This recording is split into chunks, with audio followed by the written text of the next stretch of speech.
la manière dont le système démocratique, le jeu politique se passe aujourd'hui dans nos pays, où les puissances occidentales, les pays voisins ont complètement sacrifié les principes sacro-saints de démocratie, de bonne gouvernance, de transparence sur l'autel des intérêts stratégiques immédiats.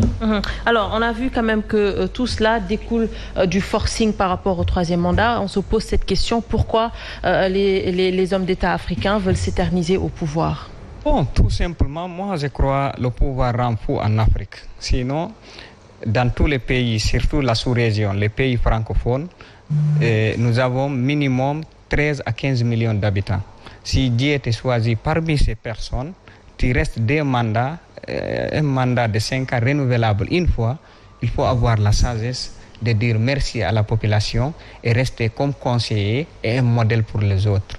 Comme le modèle ghanéen en exemple. Toujours je cite le modèle ghanéen en exemple, puisque vraiment, ils ont réussi à décoller du point de vue infrastructure économique et autres, puisqu'il y a la démocratie.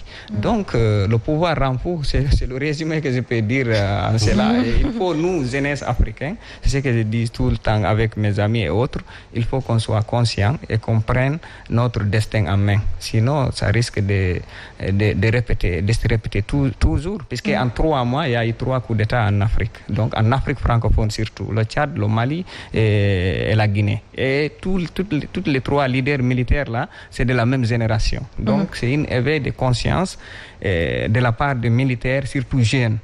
Ils sont tous très bien formés. C'est ce qui fait la différence entre le colonel Doumbouya et les Dadis et le général Konaté qui ont eu à gérer une transition en Guinée. Il y a une grande différence. Lui, il a été très bien formé. Il a la tête sur les épaules. Et je pense, avec lui, il va inclure tous les Guinéens dans la transition actuelle et conduire à la réécriture d'une constitution vraiment... D'ailleurs, il l'a soutenu. Voilà, comme la constitution de 2010. Parce que je rappelle, la constitution de 2010, au moment de la transition, comme il n'y avait pas un président élu, c'était l'une des meilleures constitutions que la Guinée a eues. Puisque tous les articles étaient modifiables sauf 2, sur la laïcité de la République et sur le nombre de mandats du chef de l'État, qui est élu en 5 ans, renouvelable qu'une seule fois. Donc c'est ce qui a poussé, vraiment, c'est ce qui nous a amené tous ces problèmes, c'est que le professeur Alpha Condé a déçu, franchement.